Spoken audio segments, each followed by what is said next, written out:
Mga kabamo, kumustahin po natin. Ito nga pong binabanggit ko kanina na kababayan po natin na rank 8, mga kabamo, dito po sinasabi pong pagsulit. Si Miss Christine Angel Villegas mula po diyan sa may Northeastern College. Miss Christine, magandang araw sa iyo. Congratulations una sa lahat. Bumati po muna kayo sa lahat po ng mga listeners and viewers po natin. Hello po. Good morning po sa ating lahat. Ako po si Christine Angel Villegas. RN na po ako ngayon. And ako po yung isa sa mga top 8 po sa ating national top notchers. And salamat po sa lahat po ng viewers, lalo po sa mga sumasabaybay sa ating Bombo Radio po. Oo. Well, Miss Christine, thank you so much din po sa inyo pong pagpapaunlak for this interview dito po sa ating pong programa. Pero so far sa ngayon, ma'am, after nito nga pong paglabas po ng result, kumusta yung akong bagay feeling, yung parang nararamdaman nyo po ngayon? Nag-sink in na ba, Miss Christine?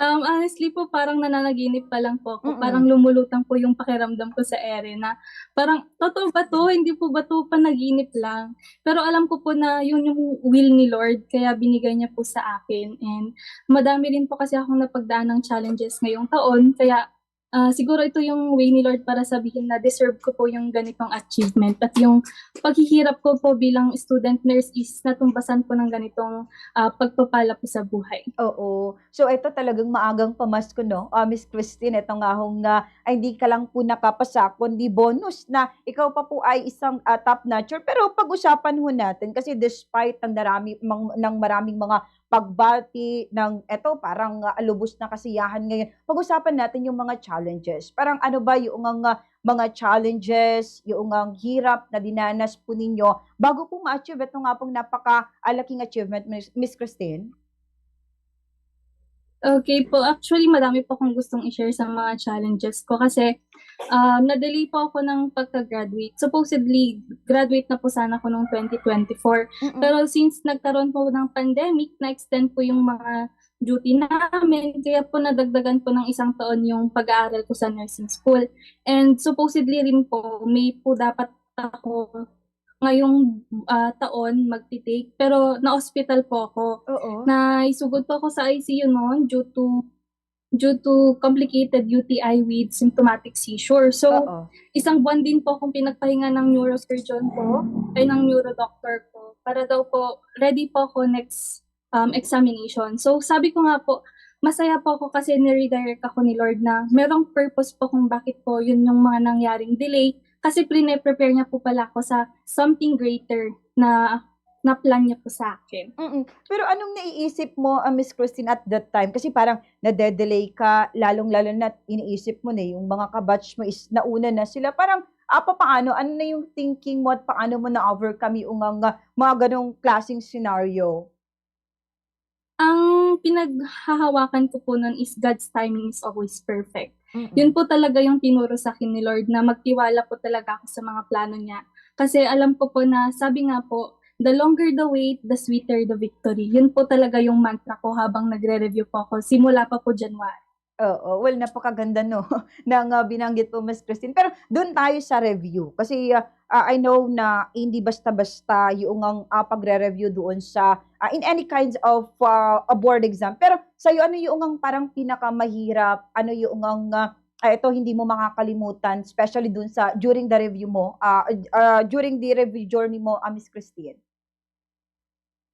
Ano po kasi, favorite ko po yung med-surg. So, parang yung mga sakit po is madali ko na lang siyang naaral. Ang nahirapan lang po siguro ako yung mga communicable disease kasi po 'di ba uso po yung mga nakakahawang sakit ngayon. So, syempre nagtiyaga rin po ako na aralin lahat yung mga napapanahon na sakit para po syempre pag naging nurse na po ako, mas ma-apply ko po to sa hospital kapag nag-aalaga na po ako ng mga pasyente. Oo. So ito talaga yung nursing kasi we know naman yung status, no, ng mga nurse dito sa ating bansang Pilipinas. Pero ito talaga yung gusto mong i-pursue yung career, yung during the college days. Ito talaga nursing, yung gusto mong kurso. Opo, talagang napamahal po ko sa nursing kasi sabi nga po, nursing is the backbone of healthcare, 'di ba? Mm. So, kami po kasing mga nurses yung mga halos palaging nakakasalamuhan ng mga pasyente, laging pinagsasabihan ng mga problema sa hospital, gano'n po. So, sa akin sobrang na-appreciate ko po yung course ng nursing kasi hindi lang po ako nag-grow as an individual kasi parang ang dami kong natutunan during my nursing clinical practice po. Ano pupunta kayo do'n sa clinical practices, nagtutungo kayo 'no, do'n po sa mga, ospital, para mag-duty, Miss Christine? Yes po, yun po. Kaya nung mga duty hours namin na kahit gabing-gabi na po kami umuuwi, kahit Mm. pagod po, meron po yung sense of fulfillment dito sa ating puso. Kasi parang at the same time, kahit nagdu-duty ka lang, nakakahawak ka pa rin ng mga pasyente, may mga nababago ka pa rin mga buhay ng ibang tao. Oo. Pero dito sa pagiging, top notcher mo, rank 8, talagang, ito, napakasabi ko nga, bonus na lang para sa iyan. Papaano mo naman, nalaman na ikaw ay eto, hindi lang pumasa kundi top notcher pa at talagang inasahan mo ba ito, Miss Christine? Actually po, sa review center po kasi namin, nagta-top naman po ako sa pre-boards. Kunwari po sa Mm. final pre-boards namin, nagiging top 1 na po ako. So, palagi nila po akong tinatawag na top notcher. And sa sarili ko po, naging motivation ko yon na parang papangatawanan ko to, panghahawakan ko lahat ng mga nagsasabi sa akin na magiging top notcher ako. Yung mga taong nagtitiwala po kasi sa akin, sila po yung nagsilbing lakas ko, naging inspiration ko para po ma-achieve to. So, hindi ko man po siya totally ina-expect. Talagang unexpected siya kasi sabi ko kay Lord, kung ibibigay mo po to Lord sa akin, sobrang magpapasalamat ako. Let your will be done. And nung nalaman ko nga po kaninang madaling araw, Mm. parang hindi pa rin po ako paniwala. Mas nauna ko pa nga po nakita yung pangalan ko sa top kesa dun sa mga list of passers. Kaya sabi ko, Lord, grabe yung grace mo. The glory is yours talaga. Yun Mm. po. Talagang hindi niya po ako pinabayaan simula nung journey ko po ng nursing student. Oo. Eto, kumusta naman yung pagbati ngayon, from family, friends, dun sa mga, kakilala mo at ngayon na, talagang, top notcher ka na, Miss Christine? Oo nga po, parang nasa alapaap pa nga lang po ako kasi sobrang dami pong support na lalabas lang po ako sa bahay, bigla na lang po nila akong babatiin kahit hindi ko po sila kilala. Ayun, nagugulat na lang po ako na tatawagin nila akong, "Uy, top notcher, top 8 'yan, nakaka-proud, ang galing-galing mo naman." So, sabi ko po, "Thank you Lord po," at naging top notcher po ako. Pero meron ba yung sa family or sa friends or kung sino man yung talagang nag-influence pa talaga sa'yo na eto, talagang mas i-pursue itong nursing pala, Miss Christine? Actually po, ako po kasi yung first, medical related course graduate sa family Mm. namin. Yung mga other cousins ko kasi is nasa more on engineering, architecture. So, as a first graduate sa medical field, nakaka-proud po yun. And actually yung parents ko po yung nag-push sa akin na mag-nursing. So, sabi ko nga po, yung lola ko namatay na dahil nung COVID times is hindi ko siya masyadong naalagaan kasi first Okey. year college pa lang ako. Parang kulang pa po yung knowledge ko. So sabi ko, ngayong buhay pa yung mga ibang grandparents ko, ibubuhos ko talaga yung pag-aalaga bilang nurse sa kanila. Kasi syempre, di ba, mag-aalaga ka ng ibang tao, bakit hindi mo maalagaan yung sarili Yes. mong pamilya? So nag-i-start yun sa family ko. Oo. So, pero eto medyo, bumalik muna tayo dun sa during college days kasi siguro maraming mga naku-curious, siguro itong si Miss Christine, nag-rank 8 siya kasi talagang baka aral ng aral, pero kumusta ka bilang isang estudyante dati, Miss Christine? Simula pa lang naman po nung LM is ayun medyo academically inclined naman na po ako. Okay. Elementary, I was a salutatorian. High school, I graduated with honors. And this college is, of course, gold medalist po ako sa mga awards. And alam ko po yung mga ganong achievement is kailangan ng consistency. So yun po yung pinakita ko sa sarili ko na all throughout my academic journey, dapat consistent po ako sa pag-aaral. Hindi po dapat Mm. pagpabaya kasi only child po ako and alam kong ako po yung natatanging inaasahan ng aking mga magulang.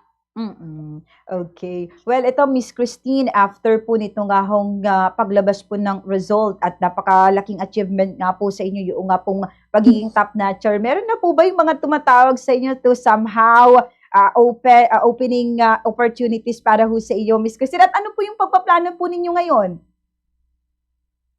Yes po, actually nakakagulat nga po yung mga clinical instructor ko from other hospitals. Kahit iba-ibang hospital sila, Yes. inaalokan na po agad nila position na ina-encourage na po nila akong mag-apply sa kanilang mga hospital. And nakakataba po ng puso kasi hindi pa po ako naghahanap ng trabaho, pero yung trabaho na po yung naghahanap sa akin.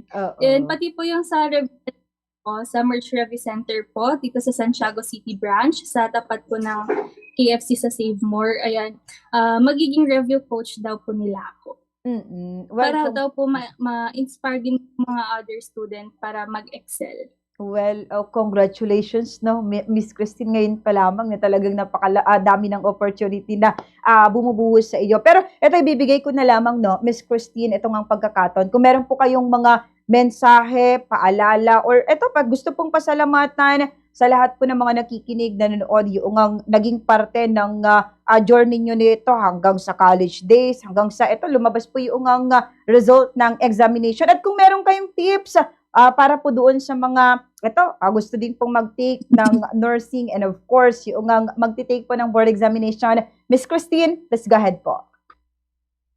Okay, ayun, unang-una po nagpapasalamat po ako kay Lord kasi siya po yung nagbigay sa akin ng strength all throughout my journey, and sa family ko, sa friends ko, sa boyfriend ko, and sa review center ko po. And syempre, ang unang-unang tip ko po is trust in yourself and trust in God. Kasi ang kalaban mo po ay yung mismong sarili mo. Kapag nag-doubt ka po kasi, yung mga sagot mo magiging unsure ka. Ayan. So sa mga future nurses, mas napaaga po yung board exam nyo. So meaning, mas maaga din po dapat kayong mag-review. Starting now, dapat mag-start na po tayong mag-review ng notes, alalahanin po natin ng mga inaral natin ng 4 na taon. At syempre, dapat makinig din tayo sa mga payo ng ating mga lecturers, ng mga teachers natin.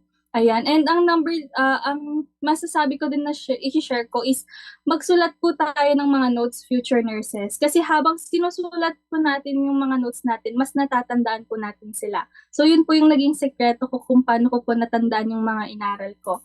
So good luck future nurses sa mga takers ng mga February and August 2026. Kayang-kaya nyo yan, and alam kong papasa rin kayo at magtatap po kayo. Okay. With that po, Miss Christine, maraming salamat po, no, sa inyo pong oras kayo dito ho sa atin pong palatuntunan. Muli, magandang araw, congratulations at mag-ingat po kayo lagi, ma'am. Thank you so much po. Thank you so much, Bombo Radyo Kawayan.